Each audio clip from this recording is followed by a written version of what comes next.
Greens, fellow subscribers, welcome back to another Disney Plus review. Okay, so now we're going to be doing the next film for Pixar. It also came out the same year as Inside Out. The Good Dinosaur is produced by Pixar, of course, distributed by Walt Disney, and also directed by Pierre Sean in his feature direction debut. Let's see, it stars with the voice of Raymond Oka, Jack Bright, Steve Zahn, Sam Elliott, yeah, and Pekin, A.J. Buckley, Jeffrey Wright, and Francis McDormand. Nice. This film explores an alternate history where non-avian dinosaurs never became extinct. Finding a young, timid Apatosaurus named Arwell, who met an unlikely human friend, a caveman, while traveling through a dangerous and mysterious landscape in order to return home after being washed downriver by a rainstorm. Now, the thing is, though, some people thinking that this one mimics Land Before Time, which it isn't. The thing is that they did not think about on the story part because that's what is the biggest problem on that one. It was the story part that didn't help the film very much. So, but we'll get discuss that in a few. Okay, now Bob Pearson just came out with the idea of exploring dinosaurs represents present day. So in production, they got various problems, which led to multiple story revisions, as well as changing directors and voice casts. Yeah, that might probably why. And also, they got this idea to make a Western genre kind of thing because of it's like a parody of westerns kind of thing in the mix. So that's why they did that there. Although they consider it a flop, but I gotta say, this is not the best of Pixar I've seen. However, I thought this film is still, memorable because a dinosaur between a dinosaur and a caveman, because those two will be enemies, but it didn't. And actually, this is why they like to do something different. Okay, the thing is, as I mentioned, the asteroid did not hit Earth. It didn't cause the extinction of 65 million years ago. So years later, they have corn farmers like Henry and Ida have 3 children.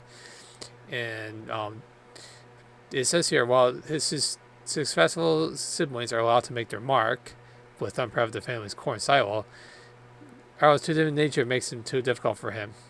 So there's no originality right there because it seems to me that it's like this only person doesn't want to do anything or don't know how to accomplish something like that, which did happen before many other movies outside of Pixar standards. So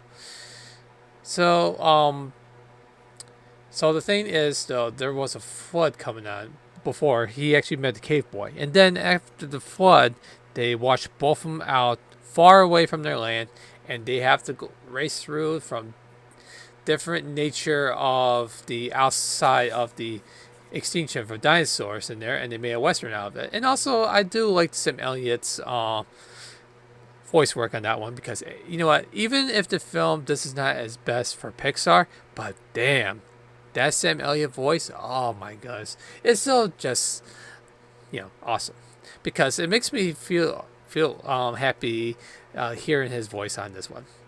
Now the thing is though, as it was based on an original concept by Bob Pearson for that one. However, like I said, the only biggest problem is that they tried to figure out what they need to do with this film, and so they have like different variations on that. And then it's like, hey, let's do a Western style on that. It's like, okay, we could do that. So yeah, it was interesting. Yeah, this is definitely not like The Land Before Time, which also that was actually a good movie outside of Disney. Um, the thing is, so when those two met, he named his pet Spot, and named a caveman Spot. That's just freaking hilarious.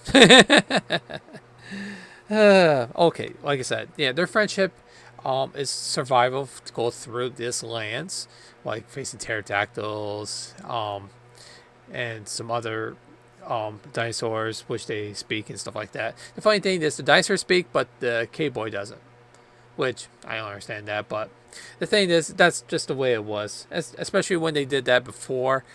I don't know. It's to me, it was just weird. But I guess that's just the way it is for that one.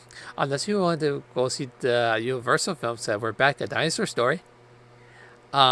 Which I know that's not a Disney movie, but I gotta say it was an average film.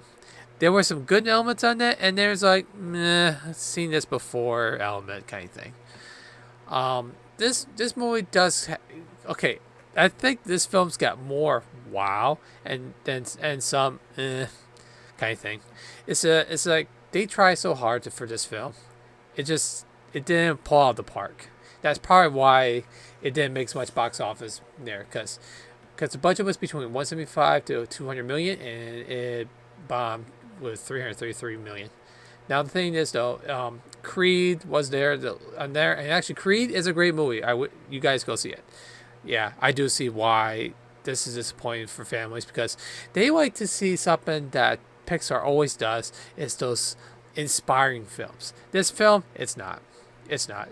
They tried to do a Western style with dinosaurs and have a friendship between a dinosaur and there, which actually we do see some friendship things like that. Like Toy Story, for example. We already see Tom Hanks and Lightyear trying to their friendship marks bonding there. This one doesn't have that, in my honest opinion. I just wish this film be more story driven than animation driven.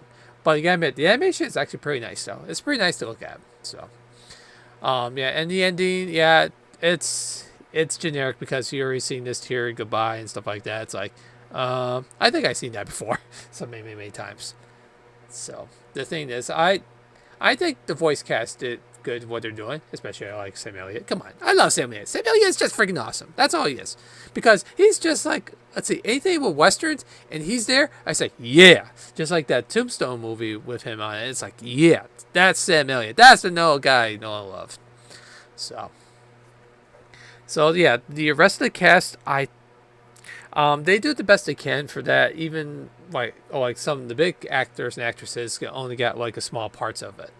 So, okay. Oh yeah, I want to mention one thing before we continue with this review, which I forgot to do.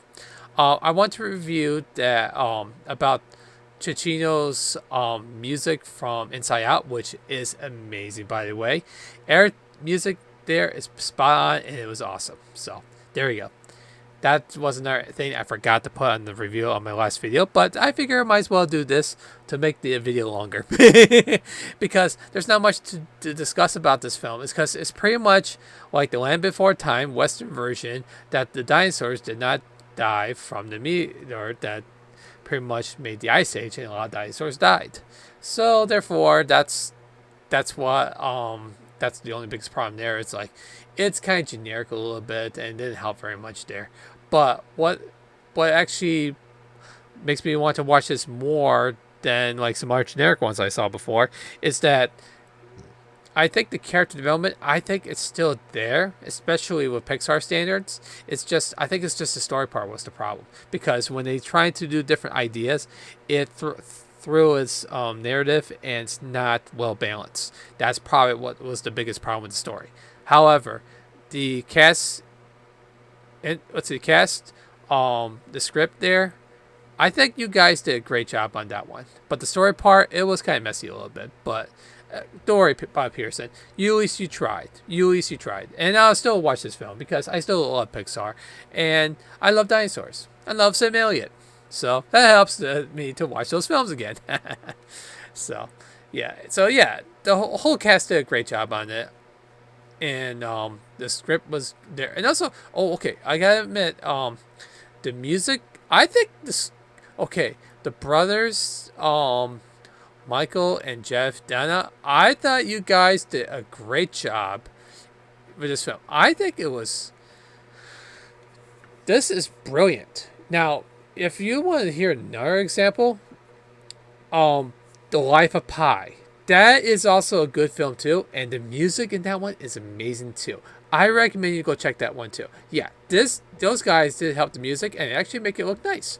I enjoy it. I really do. I thought that was a pretty nice one. So yeah. I think that's pretty much it, because there's much not talk about this film, but yeah, it's charming there, but it's not the lofty standards set by Pixar, which the conscience of Rotten Tomatoes is correct about that. So, However, this film is not going to get a bad review. Nah. I like this film. I really do. Sure, it has a flaw, that one, but the thing is, it's really hard to make a perfect film for each time. That's the thing about Pixar is Pixar, even their balance and highest standards, um, at least those ones are good to watch. The lower ones, because unlike the other companies like DreamWorks, for example, which they've been doing pretty bad lately, except for the good guys. The bad guys, which actually that was not a bad film. But I'm just saying that they make it too generic, especially like Boss Baby and Trolls and stuff like that. It's like, yeah, DreamWorks, you can't beat Pixar. I'm sorry, you can't beat Disney because those guys know what they're doing with stories, and this is why Pixar and Disney are the kings of story, and they still are. So if they made this one like this one there, and also Lightyear and also Cars 2, it doesn't matter if they fail the box office. Well, actually, except Cars 2. Cars 2 make that much money, but still, even the Good Dinosaur and Lightyear box office bombs. But it does not stop Pixar from doing imagination, and they have tons of it, and they still got a lot of stuff to do. So as long as they knew what they're doing and try to hide up a little bit with the story part, because always focus the story part before do with anything else. And there you go. That's how you do good stories. So if you do that, there you go. Holy crap, actually that helped it. Now I have around 12 minutes of the video. Okay, so is this a perfect film? No. Is it a really good film? Yes. I recommend you go check it out, especially if you like westerns. Sam Elliott, come on, Sam Elliott, and dinosaurs. There's nothing wrong with this film. And even though they think it's the Land Before Time ripoff, it's not. There's two different story elements on that, but it has a similar results. So that's pretty much it. That's pretty much all it is. It's a similar element, but however, for this one, this one may be below the Land Before Time, but it's above, like the Ice Age 5 movie. Ugh. Anyway, let's move on. Okay, here we go. Are we gonna give this rating 4 or 5? That sounds good to me. So yeah. Well, I hope you enjoyed this review, and don't worry, there'll be more reviews. I'm not going to be reviewing more later in the week. I'll be coming back there later. I'm going to try to do some gaming for now, and then I'll come back for doing more reviews. So, for that, stay tuned. Thanks for watching. All the movies, cartoons, and reviews I do are on Disney+. Make sure you follow me TikTok, Twitter, Instagram, and subscribe me below. And also give a thumbs up. That helps my content to keep growing as well. And I will see you on the next review.